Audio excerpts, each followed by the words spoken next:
All right, everyone, JD is Sagen, and welcome to another episode of FortuneBuilders.tv.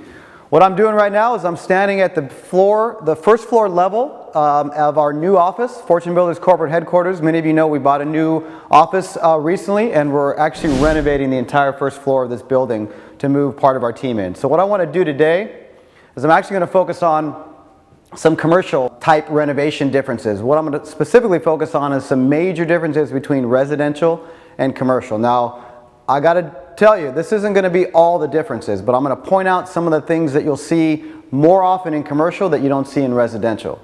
Would that be helpful? Absolutely.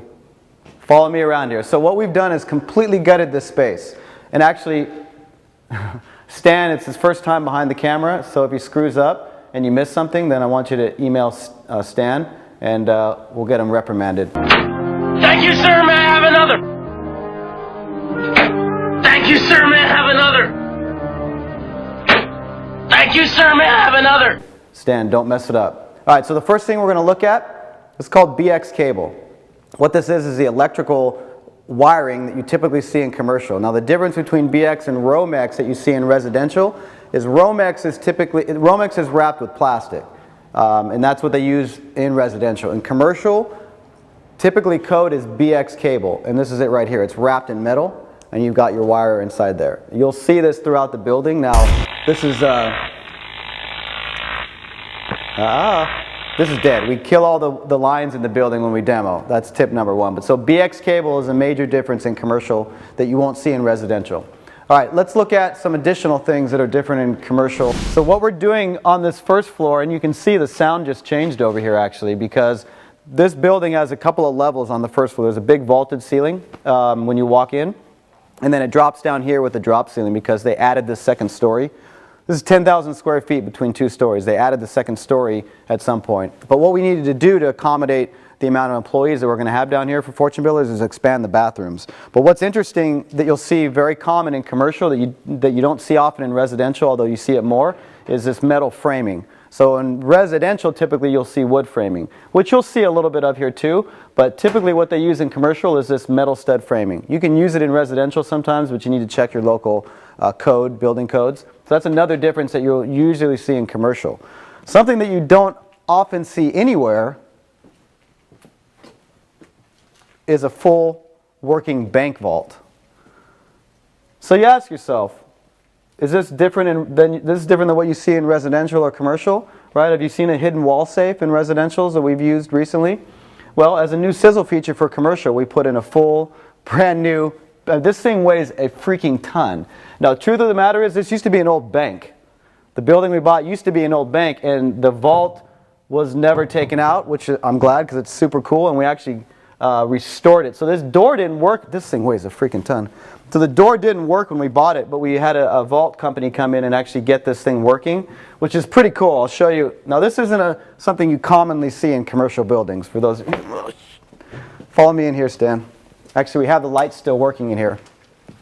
So, come on in, buddy. We've got solid. This was the old bank vault for this building.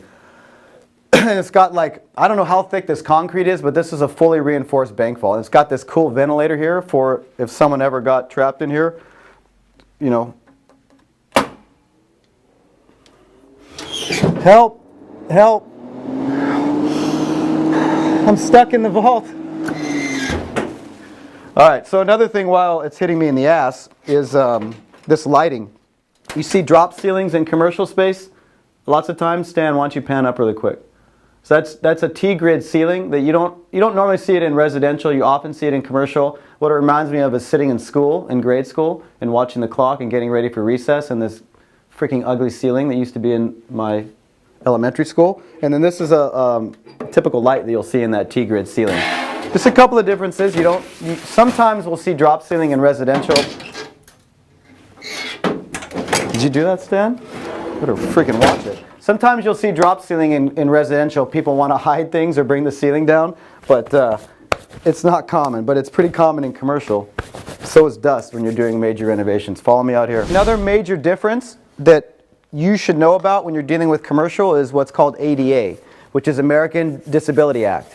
And there are specific requirements that you need to have in commercial buildings that you don't have to deal with residential. If you want to get more information, and I'm not the expert on ADA, I'm learning a lot as we start to do more commercial, go to ada.org, ada.org, and there's a whole bunch of information. It's for handicap specific requirements that you have to have. And one of the major differences is that you have to have a certain amount of space in the bathroom. And depending on where you live, it's pretty standard to be able to stand in the middle of the bathroom and have 36 inches of radius to be able to move around so that someone that's in a wheelchair can access that space.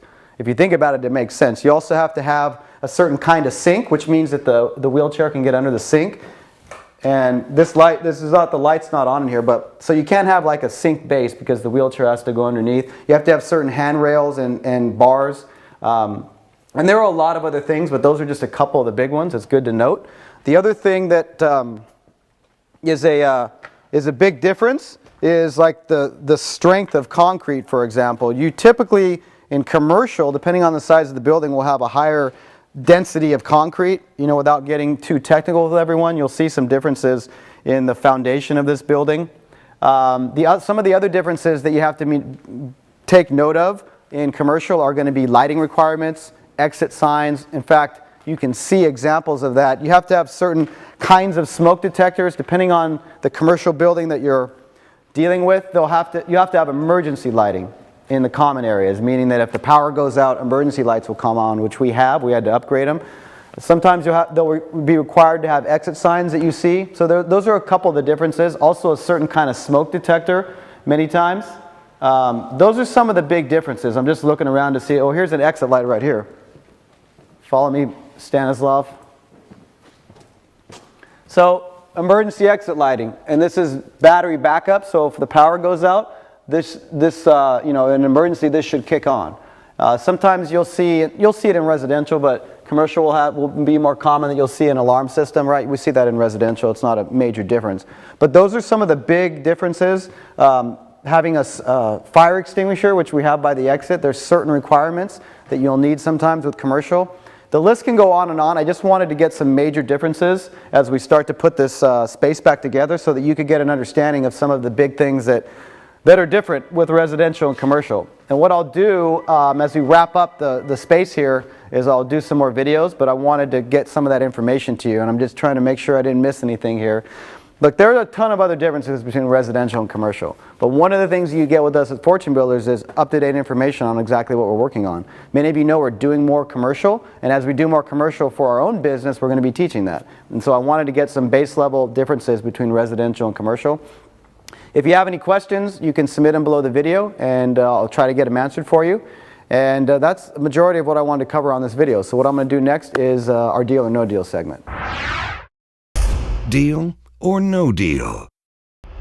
So here's the thing for our deal or no deal section. I'm going to keep it real simple because what I just covered isn't everything that's different about residential and commercial. So deal or no deal today is going to be, checking your city and county ordinance or not checking your city or county ordinance. Well, absolutely, 100% you have to check your local rules and laws and building codes when you're dealing with commercial versus residential, because every area is a little bit different, and I didn't even scratch the surface on a lot of the differences. So check your local building department and the website if they have a good website, and you can get some basic differences between residential and commercial and the specific types of things that you need to be thinking about if you're looking at commercial in your area. All right, so do that, absolutely, because every area is a little bit different, but I covered some of the big ones in the video. Now to wrap up is going to be the quote of the week.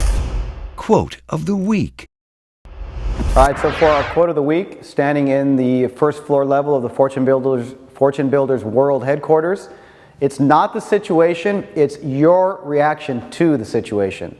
That's a quote by Robert Conklin that I read the other day. And, for those of you that are watching this video thinking that commercial is like way out of your comfort zone, that may be true. But what's not okay is not reacting to that situation or recognizing that if it's something you want to do, that you need more information, you get that information. So it's not the situation, it's how you react to the situation. Whether you're facing something challenging or you're trying to get outside your comfort zone because growth happens there, it's all about how you react to the situation. The truth of the matter is, when we bought this building, we didn't know everything about commercial. All right, we learn every day, and so there's specific laws within San Diego that we have to understand. So we research that. But the important thing is how we react to the situation. Go to the YouTube channel, the FortuneBuilders.tv YouTube channel, and subscribe because we post videos there that don't make it onto this website. And stay plugged in. Suggest a show. We'll see you on the next show.